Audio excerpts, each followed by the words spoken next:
Welcome back to Porsche Top 5. Get your cameras out, because today we're joined by a little star, the infamous Porsche 550 Spyder. It was the very first Porsche model purposely built for racing, and that's our start into this Top 5. The 550 Spyder was nicknamed the Giant Killer, and there's a simple reason for that. A powerful 1.5-liter engine, and weighing only 550 kilograms, it was super light. The power-to-weight ratio was the main reason for the 550 Spyder's glorious victories at the world's most famous races. This led to a lot of wins against bigger and more powerful race cars. Alongside many impressive victories, the 550 Spyder scored a class victory and a third overall place at the Carrera Panamericana in 1954. 2 years later, Umberto Maglioli went on to score a magnificent overall win at the Targa Florio. At the same time, famous drivers like James Dean made the 550 Spyder quite popular, but we'll come to that later. Next in line is our top 4, the chassis construction. The chassis construction number of this car was 550, and that's what determined the model's famous name back then. The chassis itself was optimized for racing, and you can see that. Okay, actually you can't. The construction of the Porsche 550 Spyder had one goal: to reduce the weight to a minimum. To achieve a featherweight chassis, the engineers even used the dashboard as the load-bearing element of the body. But with the grid tube frame technology that was employed later on, many load-bearing body parts could be dispensed with too. So, we talked about the weight. Now we need the power for a perfect power-to-weight ratio. Our top 3, the engine. Let's start this topic by honoring an Austrian engineer.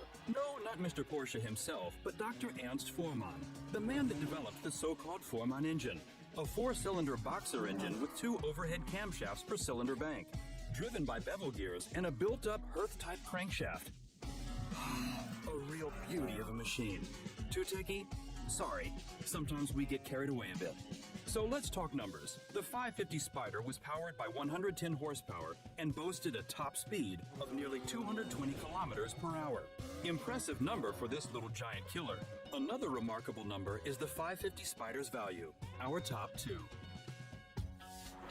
Porsche originally built just around 90 units of the 550 Spyder. Nowadays, there are more than twice as many copies out there. But if you're lucky enough to drive an original, you can check that off your bucket list. Since the real purpose of this car was racing, a lot of the original 550 Spyder models had encounters with competitors or even track limits. So it's actually quite common to have restored models on the market. But whenever there's a 550 Spyder changing hands, the prices know no limits. It really isn't rare to see price tags of several $1,000,000. As we know, the racing heritage is not the only driver of these prizes. It's the rebellious image that goes hand in hand with the 550 Spyder. Our top 1, the fame factor. Porsche was pretty unknown to the US market back in the 50s. The American customers demanded giant cars with even bigger engines, preferably V8s. Compared to that, the 550 Spyder was quite grotesque. But it was the rebellious image that catered to a certain fame factor of the Porsche 550 Spyder. And that also convinced a young actor in Hollywood to buy one of the first units in the USA. A young Hollywood star who was also a motorsport fanatic. You know who we're talking about, James Dean. His 550 Spyder also got the nickname Little Bastard and had the iconic racing number 130 on its side.